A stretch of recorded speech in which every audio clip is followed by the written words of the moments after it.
कड़ाके की ठंड के बीच जब लोग राहत की तलाश में रैन बसेरों का रुख कर रहे हैं, तभी एक बड़ा सवाल खड़ा हो गया है। क्या ये रैन बसेरे वाकई जरूरतमंदों के लिए सुरक्षित है?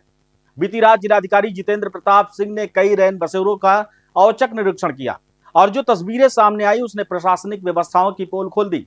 भैरव घाट स्थित रैन बसेरे में हालात इतने बदतर मिले कि ठंड से बचाव के लिए न रजाई थी और न कंबल। लोग मजबूरी में अपना सामान लेकर यहाँ रात गुजारने को विवश थे। नमस्कार, मैं सुनील चतुर्वेदी और आप देख रहे हैं नेशन नाउ समाचार पर यह खास खबर। गंदगी, अंधेरा और बदहाल शौचालय, इन सबको देखकर डीएम ने मौके पर ही गहरी नाराजगी जताई और 24 घंटे के भीतर सभी व्यवस्थाएं दुरुस्त करने के सख्त निर्देश दिए। निरीक्षण में यह भी सामने आया कि इस रैन बसेरे की अब तक किसी भी वरिष्ठ अधिकारी द्वारा समीक्षा तक नहीं की गई थी।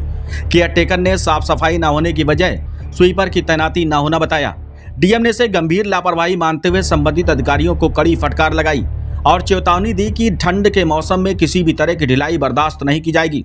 सभी नोडल अधिकारियों को निर्देश दिए गए हैं कि वे अपने अपने क्षेत्र के रैन बसेरों का तुरंत निरीक्षण करें और किसी भी कमी पर जवाबदेही तय की जाएगी। हालांकि परमठ मंदिर के पास स्थित रैन बसेरे में हालात बिल्कुल अलग नजर आए। यहाँ 18 लोग ठहरे हुए मिले, अलाव जल रहा था, साफ सफाई, रोशनी और पेयजल की व्यवस्था संतोषजनक थी। क्षमता 20 लोगों की है और रजाई कंबल भी पर्याप्त मात्रा में उपलब्ध पाए गए। व्यवस्थाएं दुरुस्त देखकर डीएम ने संतोष जताया।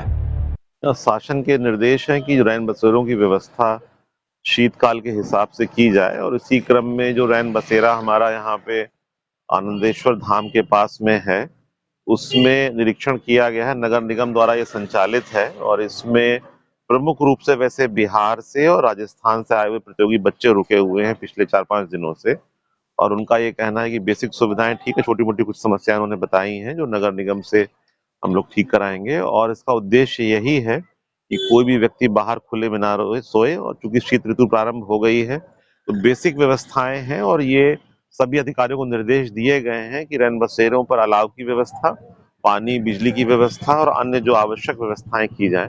उसी क्रम में इसका निरीक्षण किया गया है। कुछ और इम्प्रूव साफ सफाई में और कुछ उन्होंने बताया कि फ्लश वगैरह की समस्या है, इसको हम लोग ठीक कराएंगे।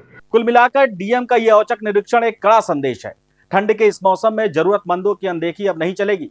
रैन बसेरे अगर राहत के नाम पर सिर्फ इमारत बनकर रह गए तो जिम्मेदार अधिकारियों पर कार्रवाई तय मानी जाएगी। बने रहिए हमारे साथ और देखते रहिए नेशन नाउ समाचार पर खास और बड़ी खबरें।